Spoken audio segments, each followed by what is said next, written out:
What up? This is Robert Ory. Or three-pointer. Buries it. You might know me as Big Shot Bob. To Ory for three. Oh, unbelievable. This guy is off the charts. What's going on, Big Shot Bob? Robert Ory from downtown. Show number 2 this week. And a reminder, this will be the last show you get from us for a week as Robert Ory, the aforementioned star of this show, is going to China for the NBA. What are you, by the way, I think we've talked about this briefly, but I forget because I'm stupid. What are we doing in China? I'm one of the ambassadors for the NBA, so okay, so I have NBA. a tendency to travel globally, and this time I'm just going to do a couple of clinics, have a couple of dinners with some of the sponsors, and then just, a goodwill sort of type. I like it. I like it. How long are you going to be over there? I'll be there to the 24th. I get back just in time to celebrate my birthday on the 25th. Well, look at that. Happy early birthday. How old are you going to be? 54. 54. Okay. 54. 5'4". All right, well, yeah. That pension's in sight. it's in sight, man. You got to have something to work toward in life, goddammit, and that's where we're heading. Yeah. All right, let's dive into this. So, by the way, so just a reminder, we're going to be off next week. But if you ever do have a question for the shoot-around, we're at Big Shot Bob Pod all over the place. You can find us. Question came in from Quentin. I like this. We didn't talk about this story on Tuesday. I'm kind of bummed we didn't, but I'm glad he brought this up. How bad was Kevin Garnett's trash talk? Was he the worst, or were other guys in the league as bad as him that you faced in your time? Steven Adams had to pretend not to speak English to avoid it. So I'm going to play this audio and we'll get your response. This was Steven Adams on a podcast this week, talking about pretending not to speak English so he could avoid Kevin Garnett trash talk. My confidence wasn't high, man, so I wasn't like trying to get torn down. No, because he's the man with the shit. Yeah, he talking, talks. Talks, bro. So I was What was he saying? What was he yeffing? Was he trying to say like he something? was talking to someone because Kendrick Perkins and KG played together. Yeah, in you know Boston. what I mean? So like they started mouthing off. Oh, they you know what I mean? Serious. And then I was coming in. He was like, To back up. Look, yeah, so like, yo, look at them. Okay, and he was just like, said something. I was like, oh, bro, no English, bro. So, no English, bro. And then he was like, and then just didn't say anything. I was like, thank goodness, bro. That would have ruined me, bro. I would have cried. So I love that he pretended not to speak English until Kevin Garnett wouldn't talk shit to him. Dang. It's always funny how these foreign players come in, and then you can see when they get asked a question in English, and then they be like, they want to answer, they pretend they don't know English. Yao Ming did that for like 2 years, pretending he didn't know English, and everybody they're like, "Motherfucker, you speak English? Stop it!" So We've had conversations with you. Yeah. KG. I think when you watch, KG talked about this on his podcast that he and I got into it one time, and he never really talked trash to me. I think he talked trash to people he didn't really respect. And I don't know. I'm assuming. I don't remember this. You and KG get into it? Yeah, it was one moment, me, I'm kind of an asshole on the court sometimes. So he and I were just, like jockeying for position or something. Yeah. And he talks about it. And then one of the refs was like, stop that shit. And so y'all go in the back and handle it. And he's like, well, we can do that. And then it was like, and then we looked at each other and we just went back to playing basketball. So it was nothing. So I don't think KG ever talked trash to me. But nobody's worse than Reggie Miller. Gary Payton. Well, Gary Payton was, we had Gary on the show. He made an art form out of it. But KG, I've never heard it, so I can't really comment on that. Who talked the most shit to you? Do you remember? Charles Barkley. Chuck did. Wow. Chuck did. It's something about them Auburn guys. Chuck. Oh, of course. Well, because you're an Alabama guy. Yeah, obviously, it's something about those Auburn guys. Yeah. Chuck and the Rifleman. Those are the only two that really talk shit. Okay. Interesting. We did get this week as well. Michael Jordan's off the court earnings for the last week was announced by Ernie. You see, by Nike, I should say. Holy balls!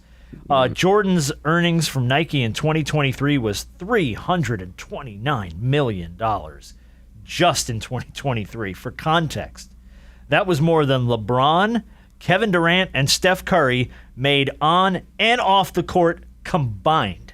That's crazy. In 2023, which was just over $311 million. Oh! What was the best investment you made in your playing days or since you've retired? Have you ever had like an opportunity to invest in something and either I think did it or missed it? Well, I missed one. What'd you miss? Under Armour. I missed that. Which one was this it? thing, Under Armour. Oh, They had Under this Armour. thing called the Magic Show. And I don't even think this guy probably remembers it. He approached me like, "Hey, I got this new product coming out." And, the Magic Show was all these clothing people would come and the designers and, it was pushing this product. And I remember him coming to me and said, "Oh, I got this product. Oh, this is kind of some cool shit." And I went back to Houston and totally forgot about it. And look, Under Armour. Oh, man. It's now, I could have been part owner. I could have had some percentage of Under Armour. Who knows? But yeah. We would not be doing this show. We would not be doing a podcast if you were part owner of Under Armour, who, by the way, almost practically owns the NFL now. Yeah. God, And for everything's me, Under think, Armour. But only investments I think I've ever made Well, we all have we all have homes personal. where they doubled in price. Stuff So, like that. But like so the one, that's about it. the one that sticks out to me was the one. So Shaq's told a couple. Shaq missed on Starbucks because black people don't drink coffee. That's a lie. That's a why lie. he didn't invest in That's a Starbucks lie. because he's like, That I ain't got never me- seen a black Hey, person drink coffee. That's a lie. Don't you know there are more white folks than black folks? That's a lie. White folks got more money. White folks will drink some coffee, That's man. a I'll tell you lie. what. And then the other one was Ring, which they asked him to put in like a lot of money or something, and he was like, "Man, I don't know." It missed out. And he this is going to sound like a lot of money to us, but in Shaq terms, now he put in like $1 million.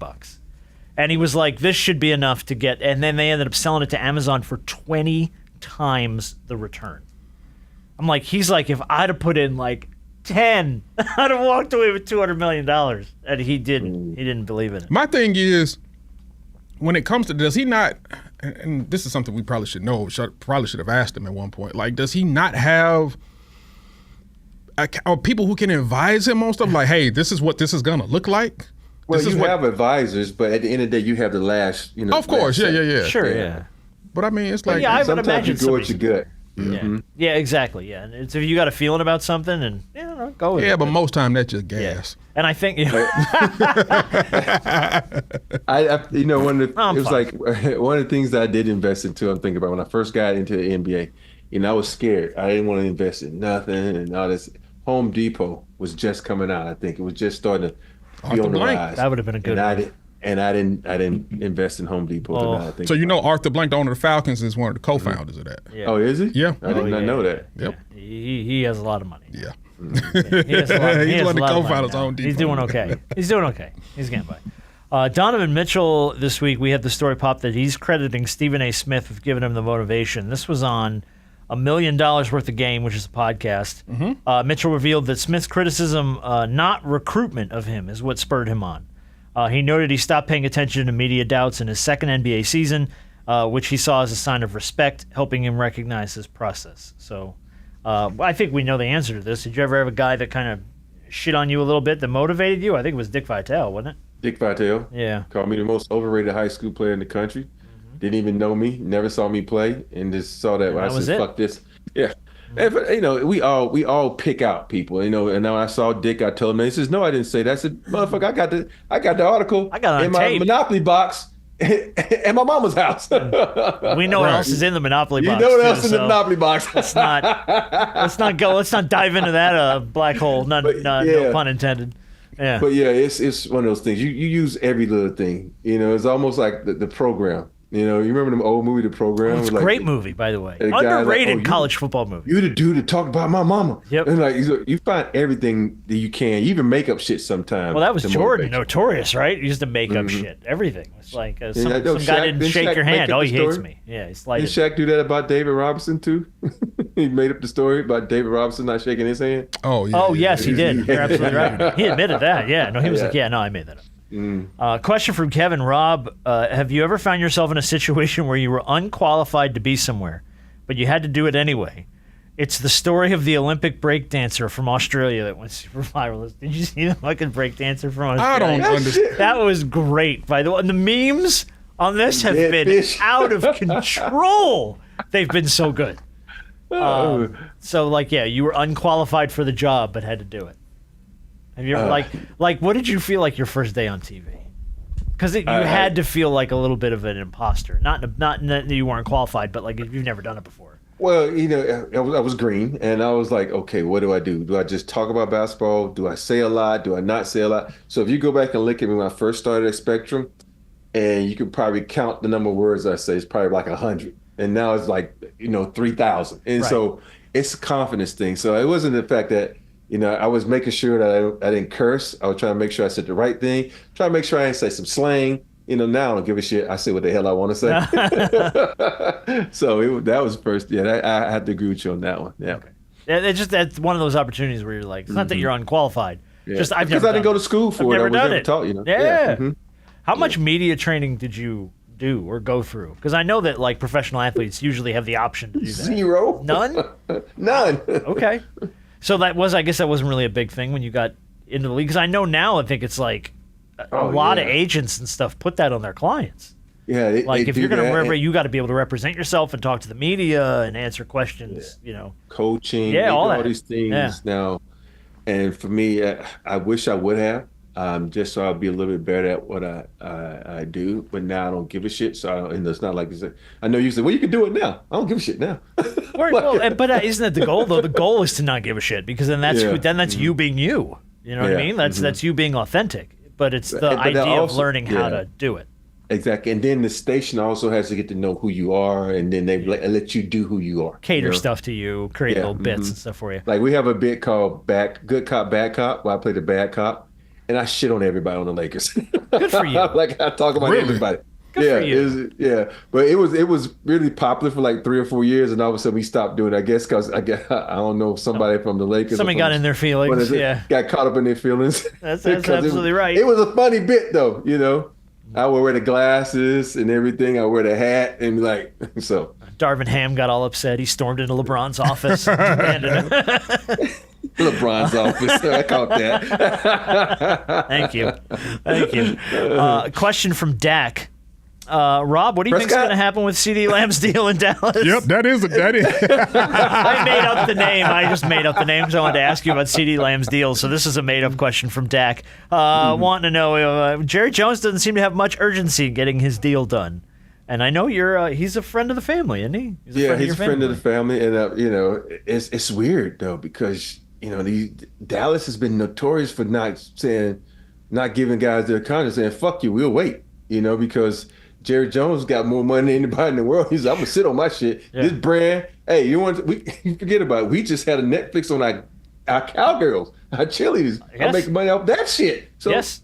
I think for me, he's just gonna just sit back and play the waiting game because at the end of the day, CD's supposed to make $17 million this year, and so you think about it, if you don't step on that field, who's the winner in this situation? Yeah, for real. He ain't got to pay you. And who's the loser? Yeah. And it's not just CD. Micah Parsons. Yeah. You got a couple of people. You got a few. And Micah people. Parsons is a big deal. Yeah. Not that CD isn't, but. Yeah, your pass rusher is a big deal. Yeah. I'm going to put it to you like this. The Cowboys aren't going to be able to do anything until Jerry Jones moves on to glory. Well, that's always been, right? But I mean, really, because do they have to do anything with CD now? No, because he has 1 year left, and that's this season. Yeah. But I do think you are setting a precedent, and you're not. I don't know if Jerry is doing things in good faith. We all know that CD is one of the best receivers in the league, and obviously from an ownership standpoint, he doesn't have to do anything. It's the same thing with Brandon Ayuk in San Francisco. Mm-hmm. But boy, it's not sitting well with some of your guys. It's not going to end up sitting well with Michael Parsons. You're going to have you're going to have a frustrated receiver, which you already do have, and you're going to have a frustrated pass rusher. And this stuff is just. By the way, two of the most dynamic weapons on your team. It says something that's the way you do business. I'm not saying that you have to do it because he has another year on his deal, but he's seen Justin Jefferson get a deal. He's gonna see a couple of other people get a deal, and he's looking around like, dog, why can't some of these dudes have gotten deals with years left on their contract? He's looking around like, hey, you're walking me up to the finish line here, yeah. But you also got to understand the organization you're with, too. They're a more friendly organization. And I think with CD's situation, he was looking at everybody else's contract, and, as much as he's used, and as much as he has the opportunity, to get that one hit, So I think for me, I'm gonna be like CD. I'm like, yeah. When the season starts and you realize Dak ain't got nobody to throw that bitch to, exactly, get him out of trouble, you're gonna realize how important I am. And then Mike Parsons say, you know what? I'm gonna do the safe bet. I'm gonna wait to see what CD get. And so, okay, you gave CD. I'm just throwing this number. Well, the market's different. Yeah, but still, 80 million. Yeah, I want 90 million. Well, with Michael's that's a different market. Yeah, Michael's market is actually his market is a little higher than CD's. Yeah, because they pay pass rushers a little more. Yeah. On average. But that's why I'm saying I'm going to wait though. You don't want to do a deal before that guy do a deal and end up being lower, and then shoot yourself in the foot. But Micah looking at guys like Myles Garrett and other major pass rushers around the league to see what their contract look like and what they got. Aaron I Donald. want that too. Yeah, those type of deals. Yeah, and by the way, like I said, both of those guys, arguably two of your best weapons on both sides of the football. So what the hell are you doing, Dallas? Get that done. All right, let's do a very quick audio of the week, and we'll wrap up shoot around. The Tennessee Titans aren't expected to win a lot this year. But we did have longtime Titans play-by-play voice Mike Keith, who was on the call for a preseason game against the 49ers.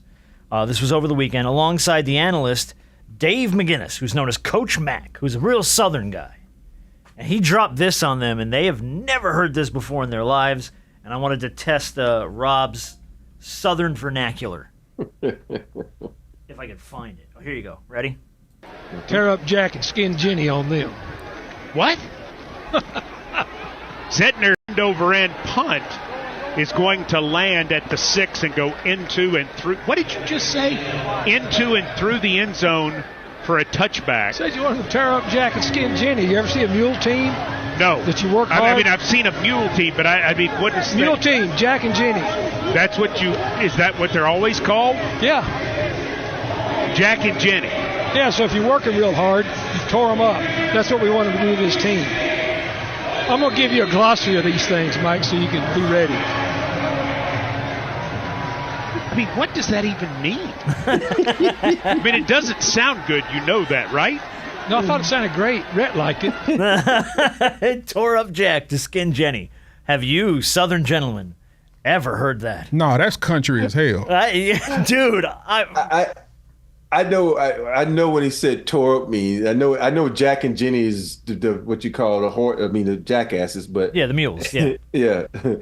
But I've never used that. it together like that. That's like he said, in Jack and Jenny, he's talking about a male and a female donkey. Okay. Tore up. I know what tore up means, but I don't think he should be using the way he's using it for football right now. Okay. So I guess my question would be, what's the southernmost phrase you still use? So I'll tell you, as a kid raised in Jersey, who still has a lot of New York and New Jersey in him, I've got a lot of y'alls in me these days. You live in Atlanta long enough, all of a sudden everybody starts, y'all need to go clean up them toys. And I'm like, oh my goodness. Oh my goodness. Man, I have a lot, man. Y'all is one. I got a lot. I got a few reckons in me too every now and then. Yeah. What's the one I said the other day? Candace just started laughing. I can't think of what it was. Damn, man. Your southern roots got to pop out every now and then. All the time, because sometimes I say we just talked about it. I say some stuff on the show and they look at what does that mean? That's an Alabama thing. From the dirty South is what it means. I can't think of anything right now. Do you have one maybe that like your folks use a lot or? No, not really. Okay, all right. Well, this is a bad question. Y'all. That's not a bad question. I just now if you watch, I'm gonna text you. You're gonna text me when the show's over. Yeah, which is the best time to put content together is when the show's done. Yeah, and you're in China, and you'll be like, I'm texting you from the plane. Here's what I thought. China. I don't know why I turned into Trump there for no reason. I know. I'm trying to figure that out. Sorry, but no, I've got everything. And by the way, the Northeast was always use. Everything was use, and now it's y'all. So I'm just, I'm slowly degrading into a Southerner. Interesting. You'd be here for 16 years. All of a sudden, you're reckoning things you never reckoned before. Yeah. You ain't got shit, so what are we even doing? Why are we continuing? I ain't got, like Spaceball. We ain't found shit. We ain't found shit. Which, by the way, I hope, and they're making Spaceballs too. Josh Gad is leading the way and writing it with Mel Brooks, who, God bless his heart, is 99 years old. Yeah. I really, really hope that this doesn't become History of the World Part 2. Because you watched that, didn't you, on Hulu? Didn't you watch History of the World Part 2? And you were Yeah. like, eh. And I went and watched it, and I was like, eh. Yeah. Kind of tarnishes the legacy of the original a little bit for me. Correct. So Spaceballs 1, so good. That and jokes like that probably can't fly now if you do Spaceballs 2. Like, you can't do the two black guys with a pick. We ain't found shit. I mean, you can't Yeah. do that. So You should. you should. I guess the question is, how good is it going to be? I hope they don't crap all over the original, though. Oh, Yeah. I hope.